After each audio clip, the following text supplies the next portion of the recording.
this week in our Facebook group that has been created for those Hike Like Woman fans out there who are getting ready to train for your next really big adventure, whether it's a backpacking trip this summer or a really difficult hike, or maybe you're coming with me to climb Kilimanjaro in August or to trek in Patagonia in October. Anyway, in our Facebook group, we have been talking a little bit about motivation, and one question that I get asked a lot is, how do you stay motivated to train every single day? Because I'm a 45-year-old woman. I can't just roll out of bed and climb Kilimanjaro the next day. That is just not how it works with my body.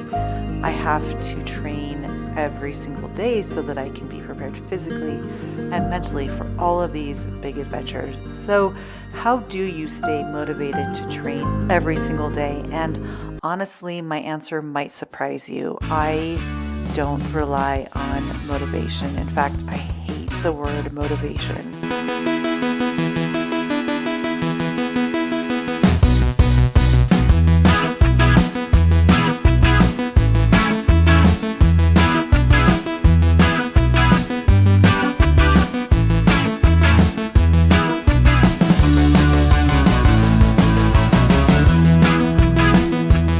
That might come from my days in the Army when motivation was a word that was just thrown around and used so much that it kind of became a garbage word for me. So let's be real here. Motivation is kind of like a friend who's super enthusiastic at the beginning of a project but then disappears when things get tough. Motivation is fickle. It comes and goes, like the Wyoming wind that I train in every single day. Instead of motivation, what I've found truly effective is building a plan, and more importantly, building habits.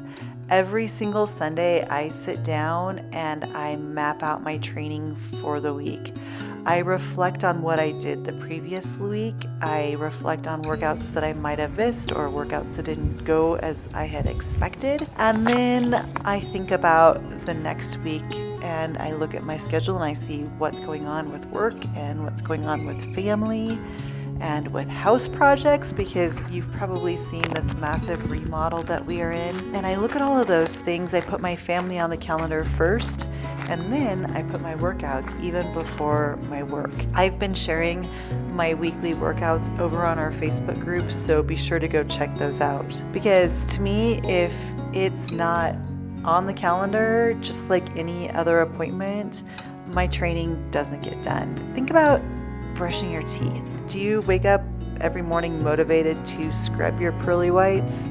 Maybe, maybe not, but you probably brush your teeth because it's a habit. It's ingrained. It's just part of your daily routine. And that's the power that I'm aiming for, and that those who are in our training group are aiming for with training and with working out. There's a fantastic quote by James Clear in the book Atomic Habits. If you haven't read this book, you have to go check it out. It's one of my favorites. But in it, James Clear writes this: you do not rise to the level of your goals, you fall to the level of your systems. That's deep and profound, but it's not about constantly psyching yourself up. It's about creating a system, a routine, something that is simple for you and something that makes training the default. For me, that means having a good plan. Sometimes if I know I'm going to be tired in the morning, I lay out my clothes the night before. It means that I set specific times each day for my workouts. It means knowing exactly what I need to do, where I need to go, so there's no mental hurdle to jump over. The decision is already made. I just follow the steps. Now, of course, there are days when I would rather stay in bed or lay around the house and read a good book with a cup of my favorite tea. Of course, because I'm human, but because training is a habit, it almost feels off on those days that we don't do it. It's like skipping that morning cup of tea.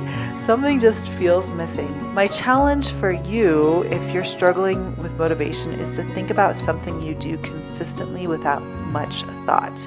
Maybe it's making your bed or checking your email or your Instagram first thing in the morning. How did that become a habit? Likely through repetition and making it a regular part of your day.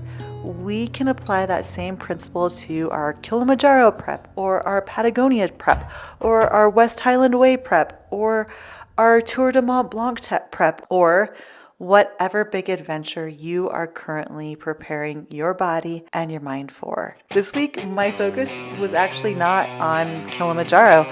My focus was on making sure that I got my daily steps in.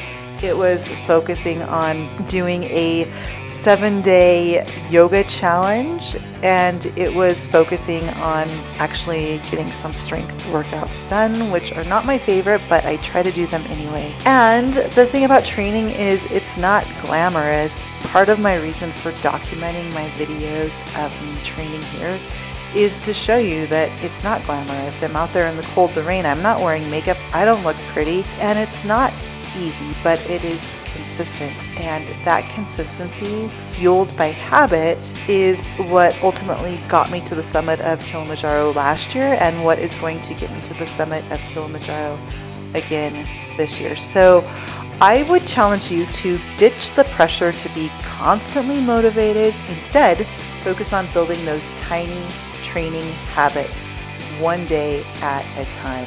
What is one small step you can take today to make training a more ingrained part of your routine? So share your thoughts in the comments below, and then head on over to Facebook and join Team Hike Like a Woman, and you can train with us there and find a lot of inspiration and motivation in our community. And then check out this video next because YouTube thinks you're going to like it.